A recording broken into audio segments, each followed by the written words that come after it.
college level, and how tough is it for a quarterback to develop those skills? Yeah, I mean, it's been a while. I mean, it's taken me a long time to kind of know that you can use your eyes as a weapon.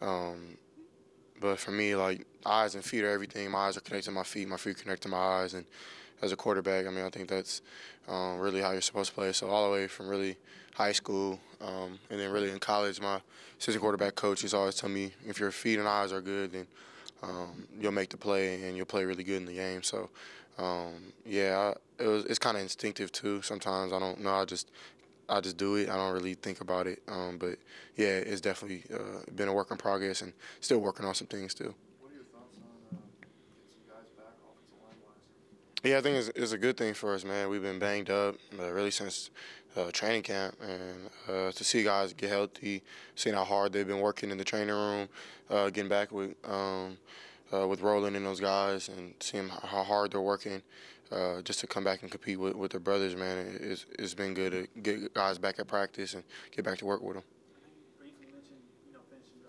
last press conference. Where do you feel like you guys can take another step now that you're getting your full complement of guys? It's everywhere, really. I mean, I think we overall played a decent game on Sunday, but I mean, it's all about the next week. I mean, this Atlanta team we're about to play is really, really good, and we got to be on our A game because just like every other week, man, you got to upgrade and you got to get better on those little details, and it just starts back at practice. So it's not really one specific thing. It's really overall. I just want to get better as offense and as a team. So. What have you seen as a leader of this team? DeMeco touched on it a little bit. Just learn how to finish and win this league from weeks 1 and 2 to 3 and 4. Obviously, the result is there, but from a preparation standpoint, what's been different for you guys? Is there something you've hammered home in order to kind of learn how to finish and win? I wouldn't say like the preparation changed. I just think guys started going a little harder. I think practice got a little tougher. We started extending drives at practice, making the play counts a little longer, and really holding everybody accountable for their details. So I wouldn't say nothing really changed. It's just we really bought into what DeMeco was saying, and I think we had a couple guys in every position group that were working really hard, week 1 and week 2.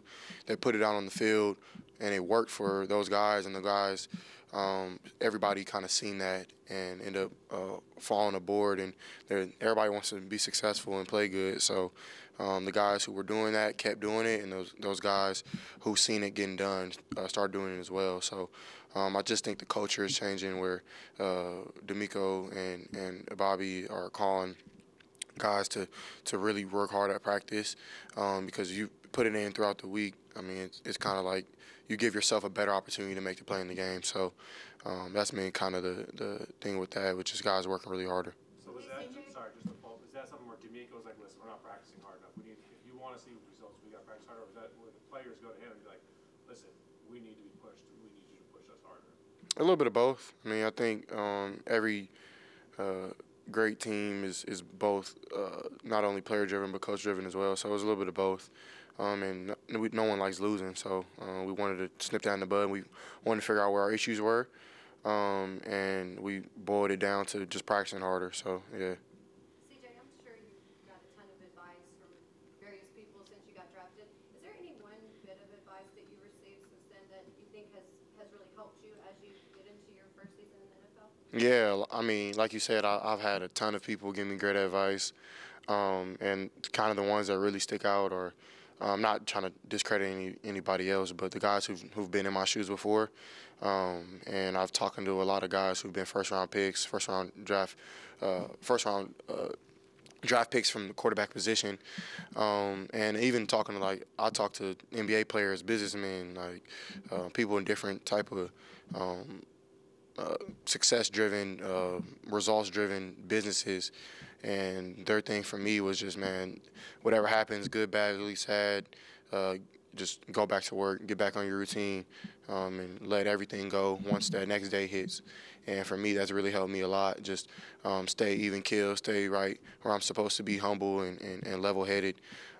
because if you ride the highs and ride the lows, it's not really good for you and your emotions, really physically and mentally. You really got to understand that next week is just going to be as tough or tougher, and you got to get back to work. So that's been the main thing that's been sticking out for me, is just getting back on your routine, staying level-headed.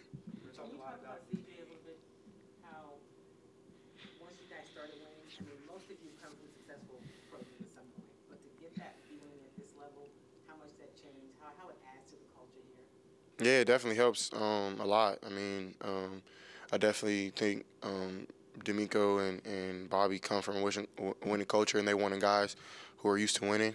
So I think a lot of the young guys that we've brought in are used to that, and a lot of vets as well that have won rings, been on playoff contending teams, and they know what it looks like.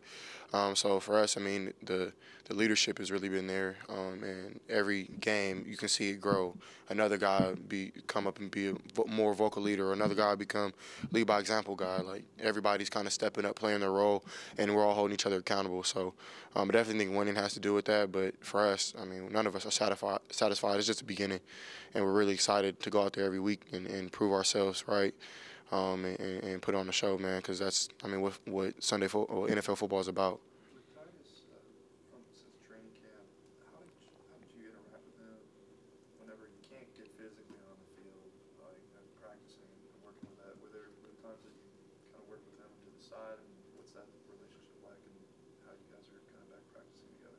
Yeah, me and Titus have been really cool since the day I got drafted. He was one of the first people other than LT to hit me up. We got on the phone, and we were just telling each other we were excited to work with each other. And I even remember the day he got paid, man. I was super excited and happy for him. But me and Todd and really, like, all the O-line, I probably hang out with the O-line and the receivers the most. But me, Todd, spent a lot of time off the field, hanging, going bowling, really just doing extravagant things. So, man, Todd, he's hilarious, man. He's real funny. He always got a joke or two. So, yeah, and he's really competitive at everything. He don't like losing. He in there going crazy and whatchamacallit right now, ping pong. Yeah, yeah. And he's good at bowling. I ain't gonna lie. He's solid. We talk a lot about you being with QB paired with Bijon Ryan, coach as well, but also this is Bobby Slowick's obviously his first year calling plays. How instrumental has he been to your success? And what's it like for you having a really creative guy being able to go out on the field and execute that? Yeah, Bobby's been amazing. He's been really, really important in my success. Talking to him about plays and looks and what he thinks is going to happen, it really helps me kind of paint a picture and have an idea before I go out there and try to execute what he calls. And like you said, he's really smart. He understands the game of football, comes from amazing scheme that we're running now that he kind of put his own twist on. So it's been really good to work with Bobby. He's a good dude, and he's really funny too. And I don't think anybody knows, but he's kind of funny. Don't tell him I said that. But nah, Bobby's a good dude, man. He's a great coach.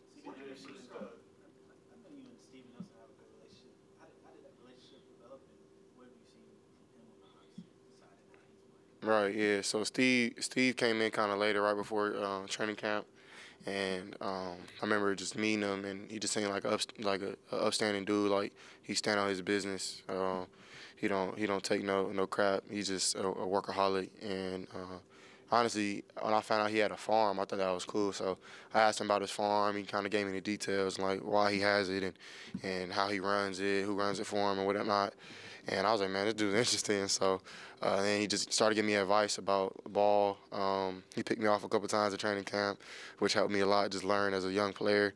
And he always fed me confidence. So, and he's always like upbeat and smiling. He's never down, but he's also holding everybody accountable. And he's definitely one of the hardest workers I've seen in my career, college, high school, to the pros. He's one of the hardest workers I've ever seen. So everything that he's doing on Sundays, he's done it before in practice, and he's working his tail off every day. And he makes everybody around him better. So. Atlanta so far, get ready for them. Yeah, Atlanta's a really stout, really good defense. Their D-line is really good. Grady Jarrett is a great player up front. The linebackers flow around, play off their D-line. They set edges well. It's hard to run the ball against them, and really their DB core is really solid. Jeff Okudah, AJ Terrell, Jesse Bates and 27. They're all really good players. They fly around. They're aggressive. They want to guard you man to man, and they're gonna be in your face all game. So for us, man, we got to be ready to play a really hard game. They play super extremely hard, and got a lot of respect for those guys. But excited to play against them, and think that we can do some good things. But it's gonna be hard because those guys are good. CJ, through the pre-draft process and draft, you got to know Bijon a little bit. What's it like seeing what he's doing, kind of mirroring what you're doing, both guys having early success? Yeah, Bijon's a monster, man.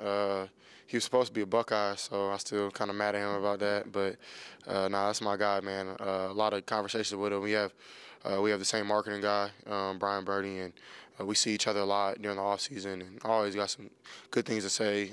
Real good dude, real funny, man of God, and we talk about that a lot too. So it's a real blessing to see somebody all the way from really I've known Bijon since like probably my junior year in high school.